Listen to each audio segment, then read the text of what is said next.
దేశవ్యాప్తంగా తిరుమల స్వామివారి లడ్డూ ప్రసాదం విషయంలో వివాదం నడుస్తున్నటువంటి నేపథ్యంలో అయోధ్య రామాలయానికి చెందినటువంటి ప్రధాన పూజారి చిత్తరంజన్ దాస్ ఆయన ఒక కీలక నిర్ణయం తీసుకోవటం జరిగింది. ఆయన చెప్పినటువంటి వివరాల ప్రకారం ఇక నుంచి బయట వ్యక్తులు తీసుకువచ్చేటువంటి ప్రసాదాలను స్వామివారికి సమర్పించటం జరగదని, పూజారుల ప్రస్తుతం ఉన్నటువంటి అయోధ్యలో ఉన్నటువంటి పూజారుల పర్యవేక్షణలో పూజారుల చేతుల మీదుగా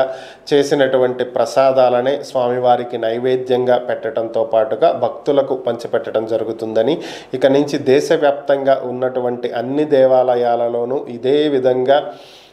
పూజారుల ఆధ్వర్యంలోనే వారి పర్యవేక్షణలోనే ప్రసాదాల తయారీ వితరణ లాంటి కార్యక్రమాలు చేపట్టే విధంగా ప్రభుత్వం చర్యలు తీసుకోవాలి అని చెప్పి ఆయన పిలుపునివ్వటం జరిగింది.